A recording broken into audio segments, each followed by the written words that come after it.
आज हम लोग पढ़ेंगे सपोर्ट ऑफ द यूटेरस। पहले हम लोग यहाँ पे डायग्राम देख लेते हैं। फंडस ऑफ द यूटेरस कल हम लोग देखे थे। Fundus of the uterus, parts of the uterus में fundus of the uterus, body, isthmus और सर्विक्स। उसके साथ साथ हम लोग देखे थे साइड में है क्या, फैलोपियन ट्यूब और ब्रॉड लिगामेंट। और यहाँ पे हम लोग देख पा रहे हैं ओवरी के साथ जो लिगामेंट ऑफ ओवरी में देख पा रहे हैं। तो मेसो ओवरी, मेसो सल्फिंक्स, ये आप लोग पहले भी पढ़ चुके हो पेरिटोनियम के रिलेटेड। ये डायग्राम हम लोग फिर से रिपीट करेंगे। पहले हम लोग देख लेते हैं। ये सामने क्या है, आपका सिम्फेसिस प्यूबिस, ठीक है। अगर हम लोग ऊपर से फोटो खींचे तो क्या देखते हैं, सामने सिम्फेसिस प्यूबिस है। इसके बाद आता है यूरिनरी ब्लडर, देन सर्विक्स। यहाँ पे यूटेरस को हटा दिया गया है, सिर्फ सर्विक्स को दिखाया गया है। इसके पीछे है रेक्टम और यह है सैक्रम। अगर ऊपर से दिखा जाए तो क्या क्या है यहाँ पे डायग्राम देखो क्या है। Pubo cervical ligament, pubo means symphysis pubis, cervical means cervix of the uterus, ठीक है। तो कहाँ से लिगामेंट स्टार्ट हुआ, कहाँ पे आया, ठीक है। देन हुआ ट्रांसवर्सल सर्वाइकल लिगामेंट। ट्रांसवर्स देखो, ये ट्रांसवर्सली है और ये पेल्विक वॉल है ना। आप लोग पेल्विक गडल जब पढ़े थे तब आपको याद होगा। ये ट्रांसवर्स है और सर्वाइकल क्यों, क्योंकि सर्विक्स के साथ अटैच्ड है। किसके सर्विक्स, यूटेरस के सर्विक्स के साथ। देन है ये यूटेरोसैक्रल लिगामेंट, यूटेरस है उसके साथ सैक्रम पीछे है, तो ये लिगामेंट पीछे की तरफ इसको अटैच करके है। तो यहाँ पे डायग्राम ये ऊपर से है और ये लैटरल व्यू में हम लोग देखेंगे तो बहुत क्लियरली समझ में आएगा। यहाँ पे देखो प्यूबो सर्वाइकल, प्यूबो कहाँ पे है, ये है सिम्फेसिस प्यूबिस, तो ये है प्यूबो से लेके सर्वाइकल, ये लिगामेंट ऐसे अटैच्ड हुआ। उसके बाद देखो यूटेरोसैक्रल, ये है सैक्रम एंड कॉक्सिस और ये है यूटेरस, तो ऐसे करके अटैच्ड है। तो लैटरल व्यू भी दिखाया गया है और सुपीरियर व्यू भी दिखाया गया है। यहाँ से आप लोगों को पता चल रहा है सपोर्ट ऑफ द यूटेरस, मतलब यूटेरस को चारों तरफ से बांध के रखे हैं, तभी यूटेरस अपने जगह में स्टेडी होकर बैठा हुआ है। अगर नहीं रहा तो नीचे गिर जाएगा। जब ये होगा तब इसको बोलते हैं प्रोलैप्स ऑफ द यूटेरस या यूटेराइन प्रोलैप्स, ठीक है। यहाँ पे हम लोग देखेंगे एनाटोमिकल जो सपोर्ट ऑफ द यूटेरस है उसको डिवाइड कैसे किया गया है। एक है एनाटोमिकल और एक है फंक्शनल, ठीक है। दो टाइप का होता है। एनाटोमिकल मतलब हम लोग वो फील कर सकते हैं, वो देखेंगे, देख सकते हैं ये सब, हर एक लिगामेंट। ये क्या है, ये भी दो डिवाइड है, एक है डायरेक्ट और एक है इनडायरेक्ट। डायरेक्ट में क्या क्या आता है, लिगामेंट्स क्या क्या है देखो। पेरिटोनियल लिगामेंट्स क्या क्या होगा, यूटेरो वेसाइकल, यूटेरो वेसाइकल मतलब यूटेरस और वेसाइकल मीन्स यूरिनरी ब्लडर, ठीक है। ये पेरिटोनियल फोल्ड है। आप लोग जब पेरिटोनियम पढ़े थे तब ये सब नाम आपको पहले बोल चुका हूं मैं। Utero vesical, recto vaginal, recto means rectum, ठीक है, वेजाइनल मीन्स वेजाइना। तो ये यूटेराइन पाउच जो बन रहा है ये एक फोल्ड बना रहा है और ये फोल्ड से सपोर्ट हो रहा है यूटेरस का। ब्रॉड लिगामेंट जो मैं कल हैंडकरचीफ से दिखाया था। नॉन पेरिटोनियल, ये हो गया आपका पेरिटोनियल कवरिंग जो आप लोग पहले पढ़ चुके हो, सिर्फ नाम याद रखना है क्योंकि इसके रिलेटेड आपको यहाँ पे ग्रेटर ओमेंटम, मेसेंट्री, मेसोकोलोन ये सब याद नहीं रखना है। जब हम लोग यूटेरस पढ़ रहे हैं तो उसके रिलेटेड जो भी पेरिटोनियल कवरिंग है, पाउचेस बन रहे हैं, वो याद रखना है। इसके बाद आता है नॉन पेरिटोनियल, इसमें आ गया राउंड लिगामेंट जो कल मैं दिखाया था, ठीक है। Lateral angle of the body of the uterus से निकल रहा है राउंड लिगामेंट, निकल के डीप इंगुलिन रिंग, सुपरफिशियल इंगुलिन रिंग होके लेबियोस्कोटल स्वेलिंग में आता है, अल्टीमेटली आएगा लेबिया मेजोरा, लेबिया माइनोरा में का इंसर्शन होता है। तो ये हो गया आपका राउंड लिगामेंट जो आप लोग इंग्विनल कैनाल के कंटेंट में देखोगे। वहाँ पे स्पर्मेटिक कॉर्ड जैसे फीमेल में है, सॉरी मेल में है, फीमेल में आप लोग राउंड लिगामेंट देखोगे। आप लोग कंटेंट एक बार देख लेना। प्यूबो सर्वाइकल अभी हम लोग देखे हैं, प्यूबो सर्वाइकल प्यूबिस से लेके सर्वाइकल। दिन आता है यूटेरोसैक्रल, यूटेरस से लेके सैक्रल। मैकेनरॉट्स लिगामेंट हम लोग देखेंगे। इसके बाद जो लैटरल लिगामेंट है, लैटरल या ट्रांसवर्स सर्वाइकल, इसी को बोलते हैं मैकेनरॉट्स लिगामेंट। मसल्स क्या क्या आता है, यूटेरोवेसाइकल मसल्स आएंगे। यहाँ पे आप लोग देख रहे हैं राउंड लिगामेंट को हम लोग दिखाए हैं। सामने क्या है, ब्लडर है, यूटेरस है, रेक्टम है, ये हम लोग ऊपर से देख रहे हैं। तो रेक्टम को हम लोग थोड़ा पीछे कर दिए इसलिए स्पेस दिख रहा है। ये आप लोग को क्लियरली समझ में आ रहा है, ये ओवरी है, ये फैलोपियन ट्यूब है। और राउंड लिगामेंट देखो lateral angle of the body of the uterus से निकल के ये सामने की तरफ चला गया, ठीक है। सामने क्या है, ब्लडर। इनडायरेक्ट क्या है, लिवेटर एनाई। हम लोग जब पेरिनियम पढ़ेंगे तब और क्लियर हो जाएगा। लिवेटर एनाई मैं पहले ही मैं बताया था लिवेटर मीन्स एलिवेट जिसको कर रहा है एलिवेट किसको करेगा, जो भी पेल्विक ऑर्गन है, जैसे bladder, urinary bladder, uterus with vagina और रेक्टम एनल कैनल, ये सभी को एलिवेट करके रखेगा, तो इसको बोलते हैं लिवेटर एनाई। एनाई means anal canal. यहाँ पे तीनों मसल्स मिलके होता है। जब मैं यूरोजेनिटल डायफ्राम पढ़ाऊंगा, पेरिनियम पढ़ाऊंगा, तब इसको मैं क्लियर कर दूंगा। यूरोजेनिटल डायफ्राम आप लोग पढ़े थे जब पेल्विक गर्डल में पढ़ाया था, उसमें दो ट्रायंगल बन रहे हैं, एक होता है एनल ट्रायंगल, एक होता है यूरोजेनिटल ट्रायंगल। तो यूरोजेनिटल ट्रायंगल में जो मसल्स है उससे जो डायफ्राम बन रहा है, डायफ्राम मीन्स एक सेपरेशन, एक पार्टीशन, तो यूरोजेनिटल ट्रायंगल में जो मसल्स आके सपोर्ट बना रहा है उस मसल्स को बोलते हैं यूरोजेनिटल डायफ्राम। पेरिनियम में हम लोग डिटेल्स पढ़ेंगे। पेरिनियल बॉडी यहाँ पे हम लोग पढ़ेंगे, ये भी पेरिनियम में पढ़ेंगे। 10 मसल्स होते हैं यहाँ पे, छोटे छोटे 10 मसल्स आके एक जगह ज्वाइन होते हैं और ये पूरे पेल्विक ऑर्गन को पकड़ के रखते हैं। रिटेंटिव एपरेटस, रिटेंटिव मतलब वो देखो ऊपर का क्या है, सॉरी पेरिनियल बॉडी ऊपर था, एक सेकंड। यूरोजेनिटल डायफ्राम हो गया, सराउंडिंग विसेरा, ये आ गया आपका इनडायरेक्ट सपोर्ट। सब क्लियर है सभी को? मैं फिर से एक बार यहाँ पे दिखाता हूँ। एनाटोमिकल क्या क्या हुआ, डायरेक्ट और इनडायरेक्ट। डायरेक्ट में आ गया आपका लिगामेंट्स, पेरिटोनियल, नॉन पेरिटोनियल। आपको एग्जाम में अलग से support of the uterus question आता है 5 मार्क्स का, तो आपको लिखना पड़ेगा ऐसे ही, ठीक है। Peritoneal, non peritoneal. देन आता है मसल्स। मसल्स में इतने सारे मसल्स हम लोग देख लिए। सराउंडिंग जो विसेरा है, अगर सोचो ये मेरा एक ऑर्गन है, ये ऑर्गन के चारों तरफ अगर विसेरा रहा तो इसको एक सपोर्ट देगा, हाँ या ना? अगर नहीं रहता तो सपोर्ट नहीं देगा। तो सराउंडिंग विसेरा भी इसको सपोर्ट दे रहा है, किसको? यूट्रस को। फंक्शनल क्या है देखो, यहाँ पे 3 डिवाइड किया गया, supporting apparatus, retentive apparatus, holding apparatus. तीनों का मतलब अलग है, ऐसे करके ये एग्जाम में लिखना, तब नंबर स्कोर कर सकते हो आप लोग। सपोर्टिंग मतलब सपोर्ट करना, रिटेंटिव मतलब पकड़ के रखना, और होल्डिंग उसको ही पकड़ के रखना ही बोलते हैं, लेकिन इंग्लिश का थोड़ा अलग मतलब है। सपोर्टिंग में देखो यहाँ पे नाम वही आ रहा है लेकिन अलग अलग हो जा रहा है। Levator ani, urogenital diaphragm, perineal body. Retentive apparatus में आएगा pubo cervical ligament, Mackenrodt's ligaments, utero sacral ligaments. Holding apparatus में आएगा ब्रॉड लिगामेंट और round ligament of the uterus. Holding मतलब ऊपर खींच के रखना, ऐसे समझ लो होल्डिंग एपरेटस। और रिटेंटिव मतलब पकड़ के रखना, कुछ खींच के रखता है, कुछ ऐसे सपोर्ट कर रहा है, ठीक है। ऐसे मेरा अगर यूट्रस रहा तो यूट्रस को ऊपर से हम लोग खींच के रखे हैं, ये भी हो सकता है, कुछ ऐसे सपोर्ट करके रखे हैं, ठीक है। तो मतलब अलग अलग होता है। डायग्राम आप लोग, अगर वो डायग्राम आपको एग्जाम में ड्रॉ करना बहुत मुश्किल होता है तो ये आप लोग ऐसे डायग्राम भी ड्रॉ कर सकते हो। तो यहाँ पे जो मैं पहले बताया, प्यूबो सर्वाइकल लिगामेंट, ट्रांसवर्स या कार्डिनल लिगामेंट, और यूटेरोसैक्रल लिगामेंट कैसे रहता है, आप लोग क्लियरली समझ पा रहे हो। यहाँ पे वही डायग्राम फिर से मैं यहाँ पे दिखाया हूँ, क्योंकि ये डायग्राम आप लोगों को एग्जाम पेपर में ड्रॉ करना है तो ये याद हो जाना चाहिए। सपोर्ट ऑफ द यूटेरस बहुत इंपॉर्टेंट क्वेश्चन है। यहाँ पे आप लोग ब्रॉड लिगामेंट, ओवरियन लिगामेंट भी देख रहे हो। राउंड लिगामेंट कल आप लोग जो क्लियर नहीं हो रहा था, आज देखो राउंड लिगामेंट यहाँ पे क्लियर हो रहा है। इसके ऊपर से ब्रॉड लिगामेंट आता है, तो हम लोग राइट साइड में ब्रॉड लिगामेंट देख पा रहे हैं और उसके अंदर से यूट्राइन वेसल्स और यूरेटर निकल रहा है। और यहाँ पे लेफ्ट साइड में ब्रॉड लिगामेंट को हटाया गया है। कल जो मैं से हैंडकरचिप दिखाया था, अगर हैंडकरचिप को हटाया गया तो ये होगा आपका लेफ्ट साइड, अगर हैंडकरचिप रख दे तो ये होगा आपका राइट साइड, ठीक है। ये डायग्राम मैं पहले भी बोल चुका हूँ। Age changes in the uterus, uterus age change के साथ साथ कैसे चेंज होता है वो हम लोग को देखना है। Uterus in the child, uterus after menopause, the fundus and body of the uterus remain small until puberty. Puberty जब तक नहीं होता, हार्मोनल इन्फ्लुएंस जब तक नहीं होता, ये छोटा रहता है। हार्मोनल इन्फ्लुएंस कब होगा? जब 9 to 13 इंडियन में अगर सोचा जाए तो 9 to 13, 9 to 11 ऐसे बोल सकते हैं। जब मेनर्की स्टार्ट होगा तो हार्मोनल इन्फ्लुएंस होगा और तब धीरे धीरे डेवलप होगा हर एक organ. When they enlarge greatly in response to the estrogen secreted by the ovary, ये आप लोग एंडोक्रिन में पढ़ोगे धीरे धीरे, ठीक है। यूटेरस आफ्टर द मेनोपॉज मतलब जब मेंस्ट्रुअल साइकिल बंद हो जाता है। एवरेज इंडियन एज 43 to 48 बोलते हैं, कभी कभी 45 भी पकड़ते हैं।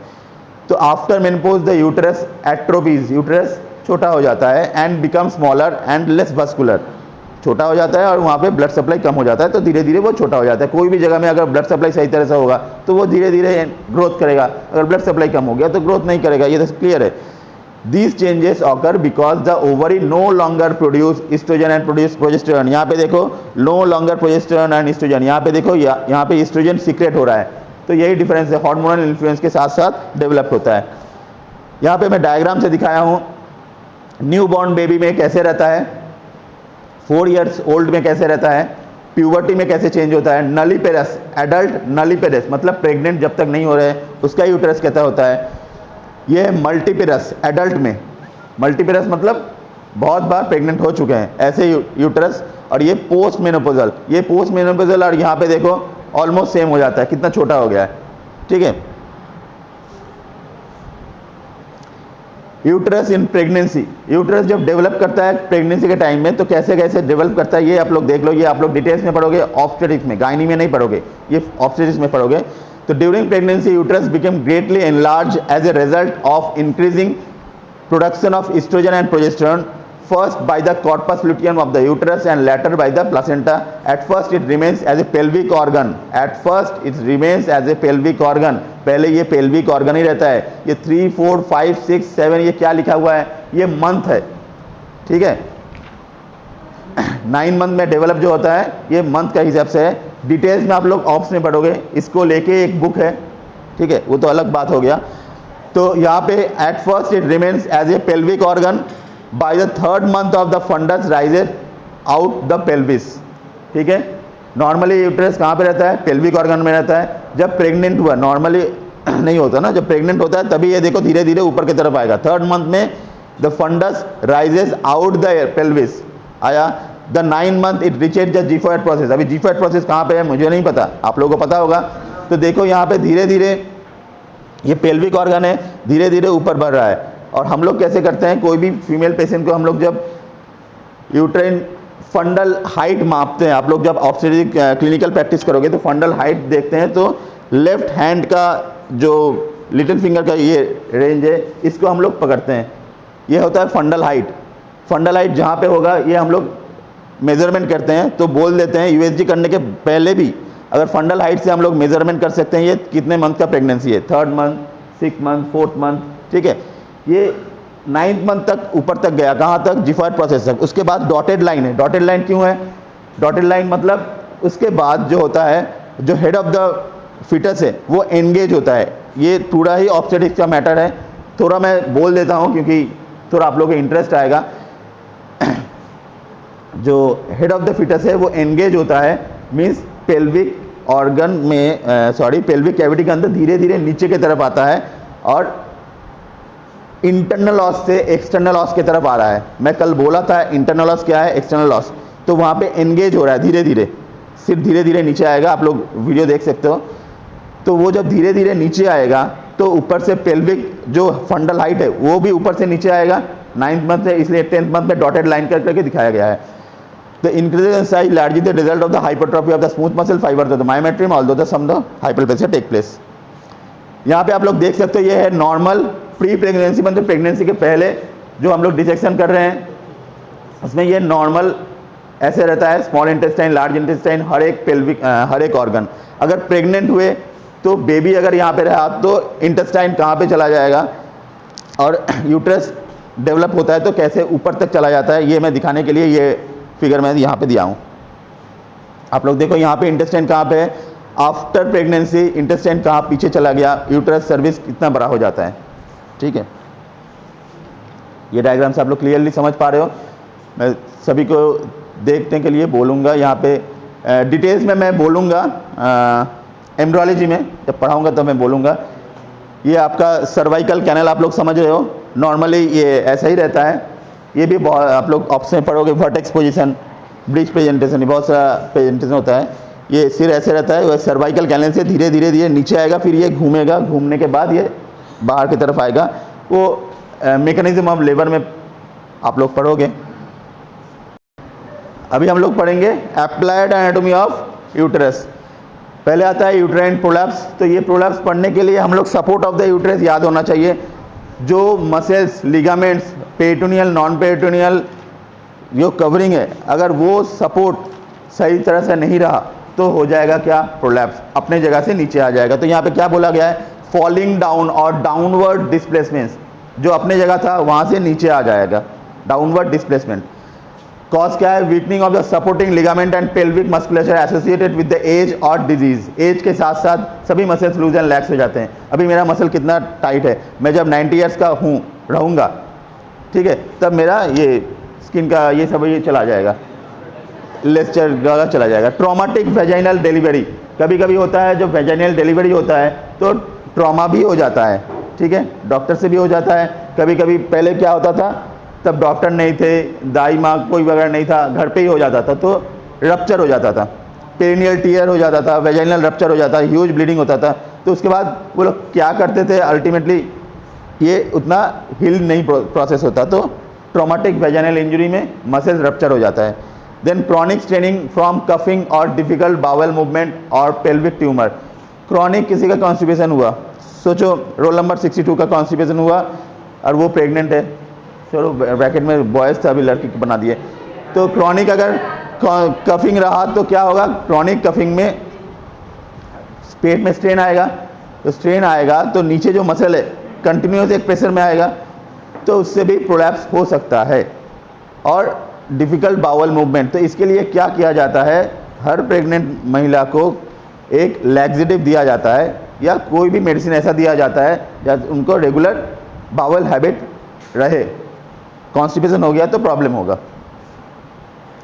यहाँ पे आप लोग सिम्टम, ये मैं जो पढ़ा रहा हूँ ये आप लोगों को सिर्फ याद रखना है। यूट्राइन प्रोलैप्स, ये आप लोगों को जस्ट इंटरेस्ट ग्रो करने के लिए मैं दिखा रहा हूँ। यूट्राइन प्रोलैप्स में यहाँ पे देखो first degree, second degree, third degree यहाँ पे बोला गया है, कैसे कैसे यूट्रस नीचे की तरफ आ रहा है। डिटेल्स में आप लोग थर्ड ईयर में ऑप्स में पढ़ोगे, ठीक है। फर्स्ट डिग्री में in which the cervix remains within the vagina, ठीक है। सेकंड डिग्री डायग्राम आपके साइड में है, in which the cervix protrudes through the vagina into the exterior. Diagram आप लोग क्लियर आ रहा है, बहुत इजी इंग्लिश में लिखा हुआ है। Third degree in which the entire uterus it's outside the vagina, ठीक है। वेजाइनल एक कैनल है, कैनल के अंदर से नीचे की तरफ आ रहा है, तो बहुत इजी में समझ में आ जाएगा। हिस्टेरेक्टोमी मैं पहले ही बताया था। एक्टोमी, यहाँ पे कुछ देखना है आप लोगों को।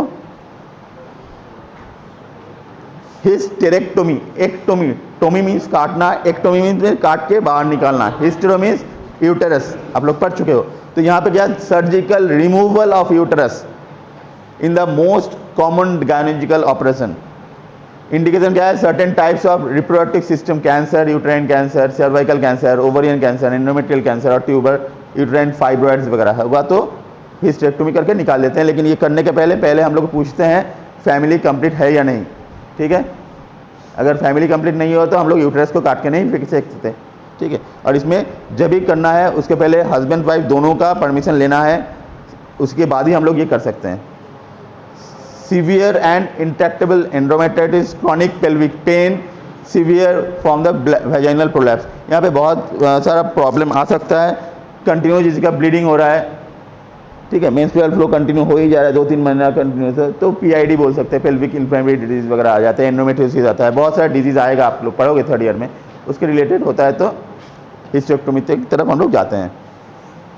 सर्विसाइटिस, आइटिस मतलब आप लोग जानते हो ये क्या होता है, इन्फ्लामेशन। सर्विक्स कहाँ पे है, यूट्रस के नीचे की तरफ है, तो वहाँ पे अगर इन्फ्लामेशन हुआ तो क्या होगा, inflammation of the uterine cervix. Causes क्या है, many cases are cause by sexual transmitted disease, STD, इसके शॉर्ट फॉर्म में बोलते हैं STD, sexually transmitted disease. Non means causes are cervicitis include the intra uterine devices. Intra uterine devices means जो copper T वगैरह use करते हैं, 3 साल 5 साल कभी कभी कॉपर टी यूज़ करते हैं।